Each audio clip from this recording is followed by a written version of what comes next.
Hey guys, welcome to Dem DMs. My name is Fox Ghost. I'm Matt. And I'm Panda Ghost. And today we will be talking about the history of our DnD group. So if everyone's ready, let's slide on in. Well, I guess starting with me, since I'm the one that's been playing this silly game the longest. I've been playing D&D, oh god. Well, I started when I was really young on like bare basic pen and paper type of, with my father who's been playing for years. Around,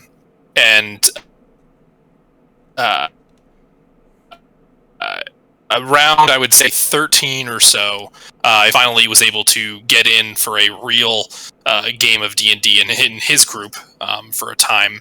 But I got to the point where a lot of my dad's friends are a little bit older than I am.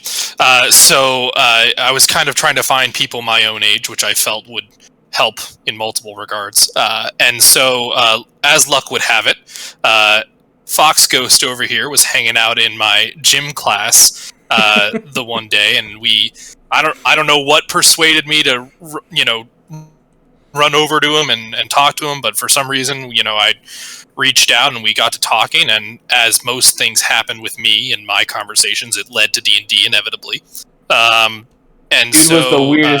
Dude was the weirdest dude in high school. I gotta say that. I'm still weird. I'm kidding. What are you talking about? But luckily, you didn't seem too afraid to give it a shot, but we needed other people. So we talked to a couple other guys that we knew from around different classes and things like that. And it finally came time to sit down and actually play. And I think it was probably, maybe 30 minutes before the game was set to begin, and showed up, and that was about it. We'll just get that in post. All right. Well, I'll say, and Fox Ghost stopped by, and nobody else did. So we were sitting. We were sitting around for a little bit, hoping that someone would show up, and unfortunately, no one was able to come. But we managed to get my father and one of his friends to join us for a little bit, just to give Fox Ghost the feeling of playing D&D for it felt like the right thing to do, and we had a great time. I think this was back when we were still playing 3.5 in our game, and we both enjoyed it. We wanted to play again, so. We tried one more time to see if we could get some people to actually show up for this next game, and luckily a few people did. So we got a regular group going for a time while we were still in high school. I would say this is about sophomore year, so probably about 12, 13 years ago at this point. Yeah, something like that. I think it was the winter of our sophomore year of high school. Yeah. So that would have been like... That sounds right. Yeah. Yeah. So we went through a lot of different games in 3.5, varying degrees of success at times, with certain games just kind of ending because people got distracted or didn't want to do it. But eventually people started kind of, around the time that we were all getting ready for college, a couple people left, a couple people came in and then left, and we got to the point where...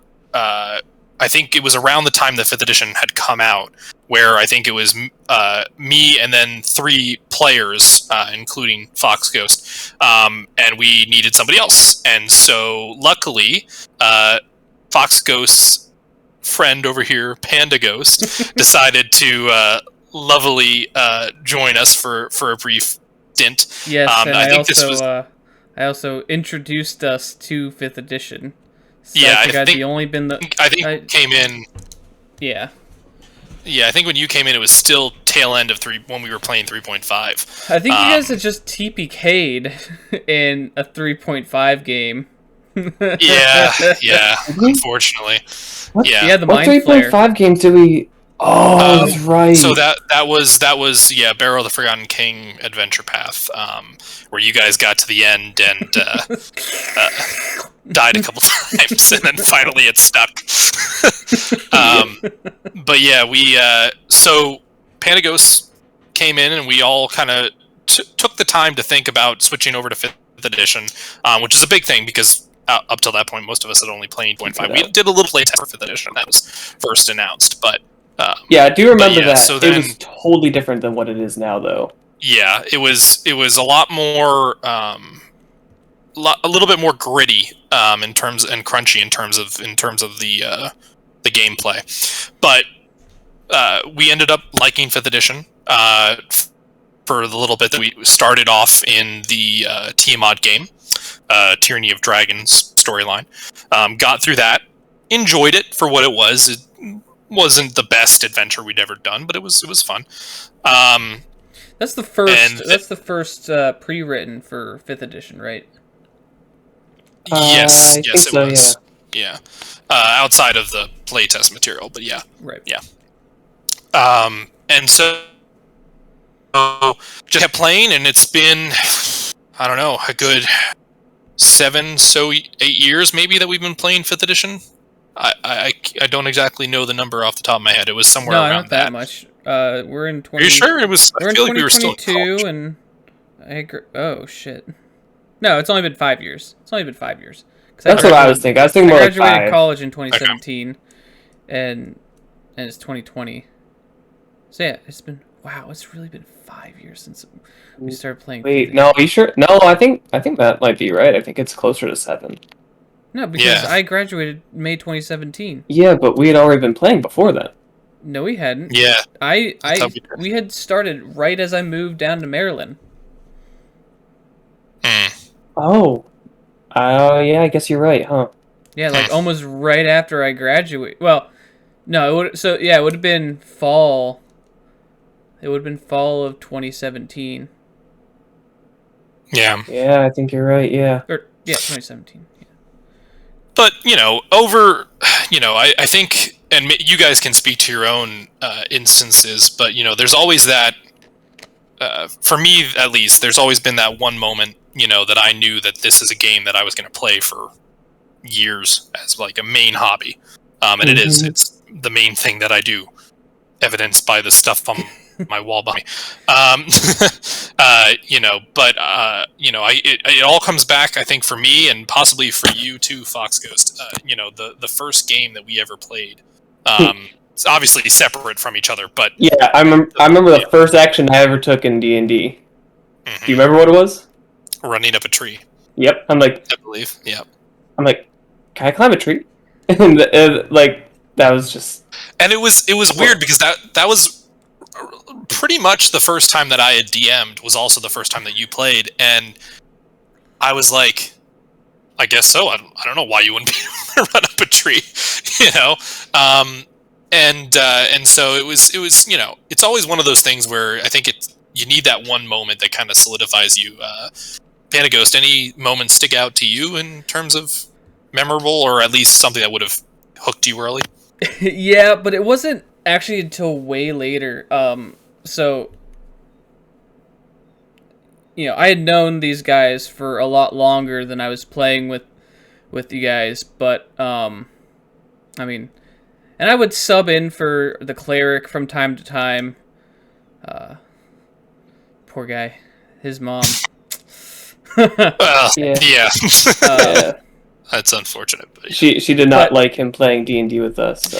Well, it was I rough feel like getting him around sometimes. I feel like we were at that tail end, especially you and I, Fox Ghost. I think we were at the very tail end of the "you don't talk about it" mentality that you played. Yeah. We were still, and I've said this to many people over the years, but I can remember being in bookstores with my dad, and if there was somebody in that aisle for the D&D stuff, probably wasn't even looking at the D&D stuff, but if there was somebody in that aisle, you just walk away and don't act like you didn't even notice them and just keep walking and wait till they leave to go down that aisle. People don't realize that the stigma behind D&D has only been going away the past couple of years, mostly with the release of 5e.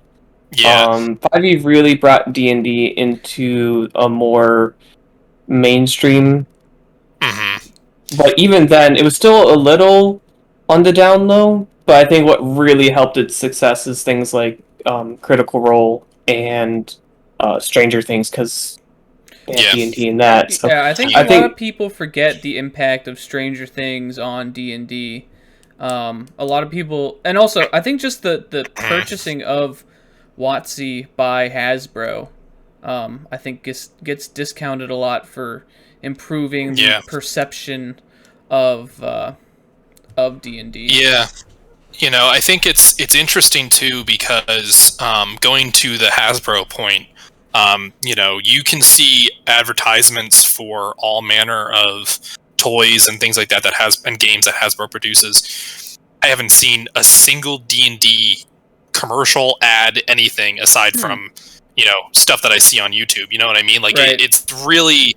I feel like it's one of those types of hobbies that you really need to know somebody that's already in it to kind of have it introduced to you for the most part. I know some people that lucked out and, picked up the books in the bookstore and just looked through them, but it's such, it's a relatively, in terms of how long we've been playing, which isn't in terms of the game that long, but the stigma was pretty heavily there. I remember being in high school, and I think you guys knew a couple kids that I would never have pegged for D&D players because they were very outgoing, very popular people, and they were like, "Oh yeah, we picked up this this box set for D&D, and we were playing around with the little figures and stuff like that." And I'm like, we're in school. You can't talk about that here. What are you doing, you crazy people? No, I was pretty much a loner in high school, so the only group of friends I hung out with was pretty much you guys, our little D&D group. So yeah, Panda was a little more sociable, I would say. Yeah, I was probably the most sociable out of all of us in high school. Yeah, I think and that's that. I feel like that's kind of we were dealing with D&D was the way that we handled a lot of things that we were into because it wasn't really cool to be into them at that time. Now there's the feeling of cool to be a nerd mentality, which is a great thing. But it's kind of, I feel like, looking back, it's a very shocking thing. I don't think either of us would have even thought of, oh, let's do a D&D podcast, guys. Let's broadcast our nerddom to the world. Back then, even podcasts weren't even forever. Yeah. Oh, that's true too. Yeah. Yeah, but it's not. But yeah, I think one of the things that I look forward to the most in any given month or week or whatever is whenever somebody's like, "Hey, you want to talk about D&D?" Like, yeah, of course. What are you talking about? I call Panda like almost every night.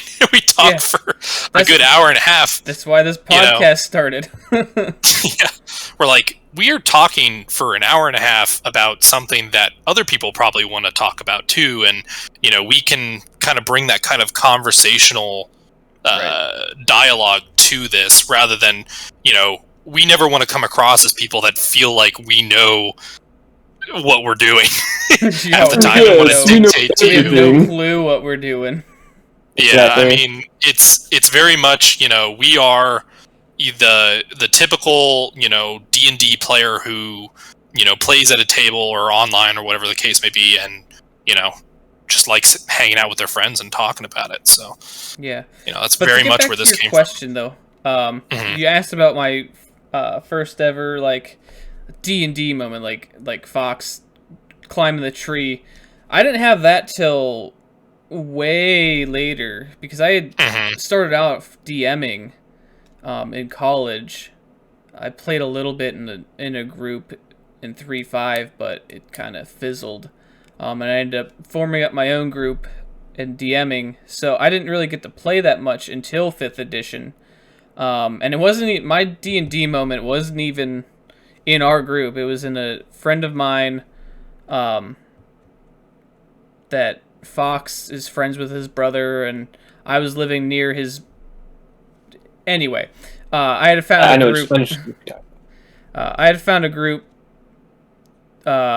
and we played for a little bit, and my D&D moment was Kool-Aid Manning through the side of a covered wagon and smiting the I can't say that or else we'll get demonetized. Yep. Smiting the Ever-loving hell. You can't say that either. Yes, I can. Demonetized. Some random bandit that was robbing our wagon smited him in half. One shot, destroyed, annihilated. Yeah.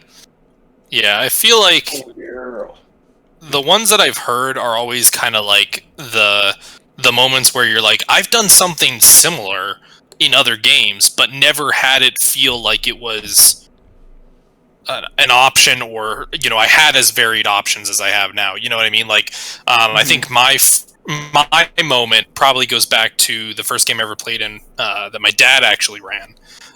This was an Age of Worms campaign, and we were in the city of Greyhawk, which we will talk about at some point because that is a very fond place for me.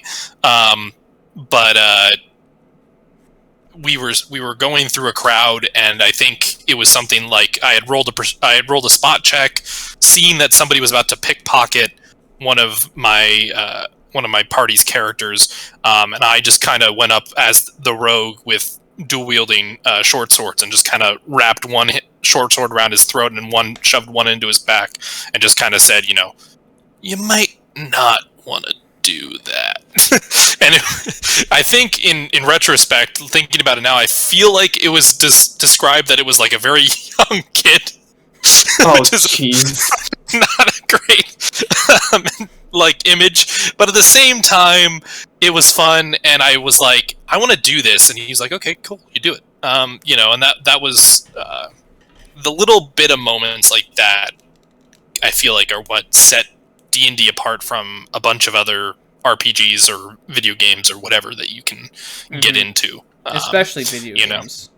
Video games. And I feel like, going to video games, I feel like another main contributing factor to the popularization of D&D is things like Skyrim coming out and Dragon Age and things of that nature that people are like, oh, that's an RPG, a fantasy RPG. I love that. I must also love this D&D thing, or I at least can give it a shot. Mm-hmm.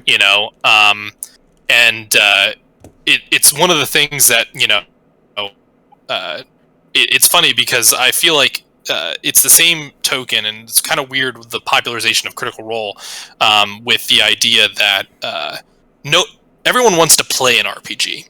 You never want to watch other people playing an RPG, and yet, for some weird reason, we have all these streamers out there that are doing this, not just Critical Role, but other channels. But what's cool is that I feel like they're able to bring something more to it than what, obviously, watching somebody play Skyrim for 4 hours would be. Which, for some people, I guess, could be fun, but for me, it's kind of like... VTubers do it, man. VTubers play VTubers play Skyrim, and people watch it, so I don't know. Yeah, but yeah, I mean, it's fun. I feel like we've had so many moments over the past 14 years that really kind of solidify the type of D&D that we play. Fox Ghost getting killed by a leech the one time. Okay, the leech. This is true. 1 HP. And then what was it? It was a dragon or green spawn or something. Red Hand of Doom. Green dragon. Oh yeah, it's a green dragon spawn. Full round of attacks. Just took you down to -10. Yep. So this will get into the comparisons between the two, but in 3.5, when you drop to -10 HP, you're dead. And it dropped me exactly to -10 HP. Had that leech not hit me for 1, I would have still been alive. But it's the funny stuff like that,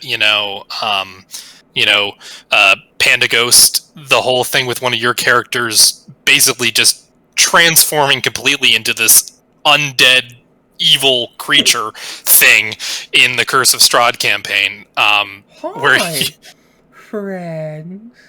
yeah, where you lost all your teeth, so you were talking like you didn't have gums. It was a very, very strange and funny moment. Yeah, that's probably one of my. Even though like that campaign totally got D&D up. Oh, what was that, Matt?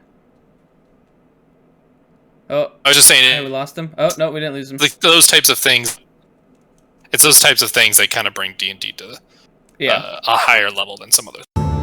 Thank you for watching the Dem DMs podcast. We release a new video every Thursday. Feel free to continue the conversation in the comments down below. It really helps with the YouTube algorithm. Also, be sure to smite that like button, subscribe, and sneak attack the notification bell to ensure that you're up to date on all our new content.